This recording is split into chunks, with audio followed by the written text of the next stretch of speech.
Starting this July, 3 changes are quietly landing on America's seniors, and every single one of them is designed to pull money straight out of your pocket. Not next year, not someday, this month. One of them can take a slice of your Social Security check before it ever hits your bank account. One of them lets the government reach in and hold back half of your monthly benefit, even when the mistake was never yours. And the third one, the one almost nobody is talking about, can quietly cut off help that millions of older Americans depend on to put food on the table. Here is what makes this dangerous. Every one of these changes was written to happen in the background. No letter in big bold print, no phone call, no warning from anyone. You are supposed to find out when your check comes in smaller than expected. And by then, the money is already gone. My name is William Crandall. I am an estate and benefits attorney, and I have spent years sitting across the table from families who discovered a rule like this one 1 month too late. My job on this channel is simple. I read the fine print so you do not have to, and I tell you in plain English exactly what is changing and exactly what you can do about it. Because here is the part they never tell you. For all 3 of these changes, there is a legal way to protect yourself, but only if you know it is coming. So stay with me, whether you are 62 or 82, whether you are still working or fully retired, because at least one of these 3 is going to touch someone you love. And the third one is the one I want you to pay the closest attention to, because it is the one people never see coming until it is already done. And before we get into it, if you are watching this right now and you have not subscribed yet, take 2 seconds and hit that subscribe button. I put out new videos every single week, breaking down these exact kinds of changes, the ones that affect your Social Security, your benefits, your savings. You do not want to miss a single one. Hit subscribe, turn on the bell, and let us get into it. Let us start with the first change, and it is a big one. Beginning this July, the federal government can once again take money directly out of your Social Security check to pay off an old student loan. Now, I already know what some of you are thinking. William, I am 70 years old. I do not have a student loan. And you might be right. But before you skip ahead, listen closely, because this one is catching people completely off guard for 2 reasons. The first reason is that this had been paused for years, so almost everyone forgot it was even possible. During the pandemic, the government hit the pause button on collecting defaulted federal student loans, and that pause quietly held for a long time. A lot of people assumed the debt had simply gone away. It did not. It was sitting there the whole time. And now the machine that collects it is being switched back on. The second reason is the one that really stings. It is not just people who took out loans for themselves. It is grandparents and parents who co-signed or who took out what are called Parent Plus loans to help a child or a grandchild get through school.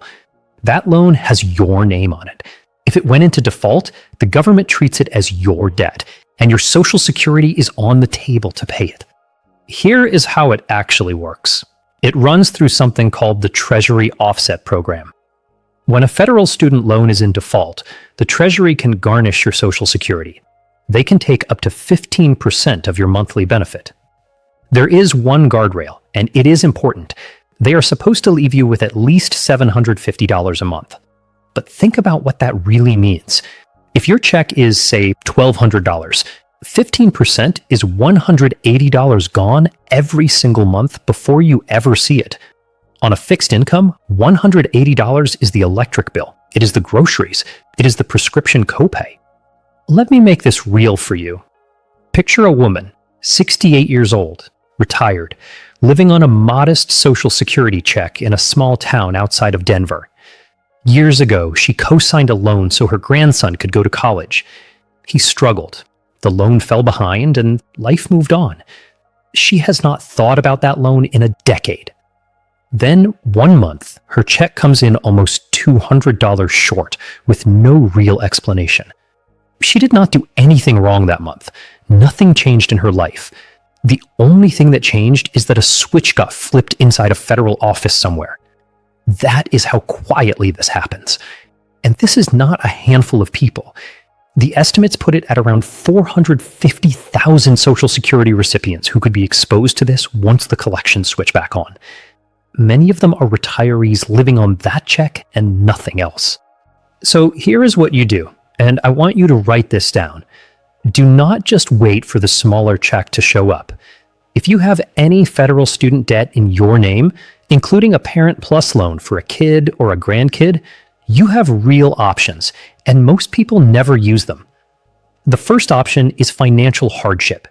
You can apply to the Department of Education to stop the garnishment on the grounds that taking that money would leave you unable to cover your basic living expenses.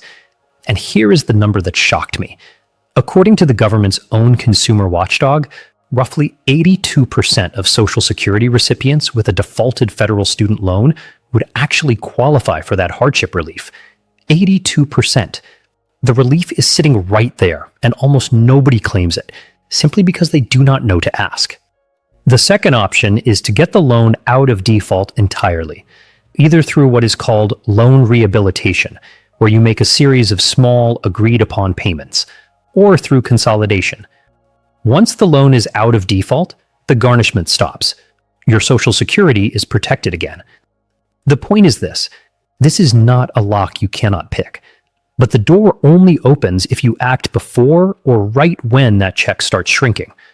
Call the loan servicer, ask about hardship and rehabilitation, and do it now while you still have the full check in your hands. Which brings me to the second change. And if the first one made you a little nervous, this one is going to make you sit up, because this one does not care whether you have any debt at all.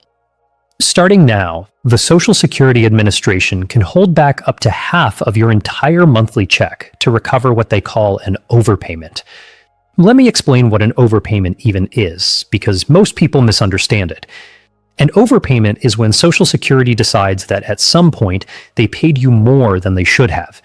Maybe your income changed, maybe a benefit was recalculated, maybe a form got processed late. And here is the part that makes people furious, and rightly so. Very often, the overpayment was not caused by you at all. It was caused by their own error, their own math, their own paperwork, and yet you are the one they come to collect from. For years, this was handled gently. Under the previous approach, when they clawed back an overpayment, they took only about 10% of your monthly check while you paid it down. 10% stings, but you can live around it. That is over. Earlier this year, the agency moved to reinstate a far more aggressive rate. They first announced they would take 100%, your entire check, until the debt was cleared. After a public outcry, they settled on 50%. Half. Sit with that for a second. Half of your Social Security check, held back potentially for months to pay for a mistake you may not have made. For someone living on that check, half is not an inconvenience. Half is a crisis. I have seen how this lands on a real person. Imagine a man, 71, living in a small apartment outside of Philadelphia. He gets a plain-looking envelope in the mail. Inside is a notice saying he was overpaid 3 years ago, and that they intend to recover it by holding back half of his check starting soon. He reads it 3 times. He never got a raise. He never hid income. As far as he can tell, if anyone made a mistake, it was them, not him. And yet, the letter is not asking. It is telling. That feeling, that mix of confusion and fear, is exactly what 2 million families are about to sit with. And most of them will assume there is nothing they can do. That assumption is the most expensive mistake of all. And this is not rare. As of the government's own recent accounting, close to 2 million beneficiaries had been overpaid, adding up to around $23 billion. That is a lot of letters going out, and a lot of checks about to get cut in half. But here is the good news, and this is why I need you to know your rights. You are not helpless in front of an overpayment notice. There are 3 specific moves, and they work. Move 1. The moment you get an overpayment notice, understand that there is a window, generally around 90 days, before they actually start withholding. Do not ignore that window. That window is your protection. Move 2. If you cannot afford to lose that much of your check, you can ask them to take less. There is a form for exactly this. It is the request for a lower rate of withholding. You tell them what you can actually afford, say 10% instead of 50%, and you can bring that check back up close to whole while you sort it out. Move 3, and this is the big one. If you believe the overpayment was not your fault, or you simply do not believe you were overpaid at all, you can appeal it, and you can request a waiver. When you file that appeal in time, it can actually pause the collection while they review your case. And the waiver says plainly, "This was not my fault, and I cannot afford to pay it back. Please forgive it." People win these, but only the people who file them. So if one of those notices ever lands in your mailbox, do not panic and do not throw it away. It is not a final verdict. It is the start of a conversation. And you have far more power in that conversation than they want you to realize. If this is helpful, if this is the kind of information that you feel like more people need to hear, do me a favor right now. Hit that subscribe button if you have not already. And more importantly, share this video with one person in your life who is over the age of 60. You never know whose check is about to be affected, and a 2-minute share could save them thousands of dollars. Now, before I get to the third change, the one I told you almost nobody sees coming, I want to take 30 seconds because so many of you have asked me to put all of this in one place. Everything I cover on this channel, the Social Security traps, the property tax breaks most seniors never claim, the bank moves nobody explains, the exact forms and the exact steps, I put it all into one plain English guide. It is called the Senior Money Playbook. It is written for a person, not for a lawyer, so you can actually read it and use it. And it walks you through the moves that protect your money and the money you may be leaving on the table. It is the same guidance I would give my own parents. If you want it, the link is in the description below. Take a look after the video. All right, the third change. This is the one I really did not want to bury because it is the quietest of the three and it is going to catch the most people by surprise. Starting this July, the rules for food assistance are changing in a way that pulls in a whole group of older Americans who used to be protected.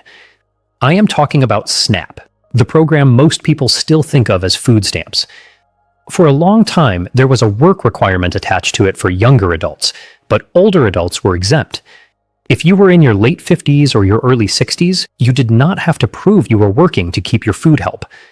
That exemption is what is being stripped away under the new law. That protected age is being pushed all the way up. Adults who are not otherwise exempt now have to meet a work requirement to keep their benefits, and that requirement now reaches people right up to age 65. In practice, that means a large group of Americans in their late 50s and early 60s, people who assumed they were past all this, now have to document 80 hours a month of work or approved job training or volunteering to keep the food assistance they have been relying on. 80 hours a month is about 20 hours a week. For someone who is 62, maybe in poor health, maybe caring for a spouse, maybe already pushed out of the workforce, that is not a small ask. Think of a woman 63, living in a rural part of Ohio. She left her job to care for a husband with dementia. She is not retired in any comfortable sense. She is working around the clock, just not for a paycheck. She has counted on that food help to stretch what little comes in. Under the old rules, her age protected her. Under the new rules, unless she files the right exemption, she is expected to go find 20 hours a week of work or lose the help. And the projections are sobering. Analysts estimate that more than 1 million older adults in that 55 to 64 range could lose their food assistance because of this shift. But, and this matters, the exemptions did not all disappear. There are still real protections, and this is where knowing the rules saves you. You may still be exempt if you are medically unable to work. You may still be exempt if you are caring for a dependent, like a young grandchild you are raising, or an incapacitated family member. If you receive disability benefits, SSI or Social Security disability, that is generally an exemption. And once you actually reach 65, the full exemption returns. So here is your move. If you or someone in your family is in that late 50s to mid 60s window and relies on food assistance, Do not wait for a letter that cuts you off. Contact your state SNAP office. Ask them directly which exemption applies to your situation and get the documentation in on time. A doctor's note, proof that you are a caregiver, proof of your disability benefits. The exemption is only good if it is on file. The people who lose their benefits are almost never the people who did not qualify to keep them. They are the people who qualified but never turned in the paperwork. So let us pull this together, because I want you to walk away with the whole picture, not just 3 scary headlines. 3 changes are hitting this July, and they share one thing in common. They are all designed to move quietly. The student loan garnishment, up to 15% of your Social Security, switching back on for hundreds of thousands of people, including grandparents who co-signed. The overpayment clawback, up to half of your monthly check, often for a mistake that was never yours. And the food assistance work rule, now reaching all the way to 65, pulling the rug out from under a group that used to be protected. But you are not powerless in front of any of them. For the student loan garnishment, there is hardship relief that most people qualify for and never claim. For the overpayment, there is a window, a lower rate request, and an appeal and waiver that can pause and even erase it. And for the food assistance rule, there are exemptions that still stand if you file for them in time. The single most important thing I can tell you is this. The people who get hurt by these changes are almost never the people who had no options. They are the people who did not know the options existed until the money was already gone. That is the entire game. These rules count on you not paying attention. So paying attention today is how you win. Please understand, this is general education, not legal or financial advice for your specific situation. And the details of how each of these rules is applied can vary and can change. Always confirm your own case with the Social Security Office, the Department of Education, or your state benefits office before you act. But now you know what is coming, and you know the moves. Do me one favor. Think of one person in your life over the age of 60 who is living on a fixed income, and send them this video. One of these 3 changes could be about to hit their check, and they almost certainly have not heard a word about it. You could be the reason they keep their money.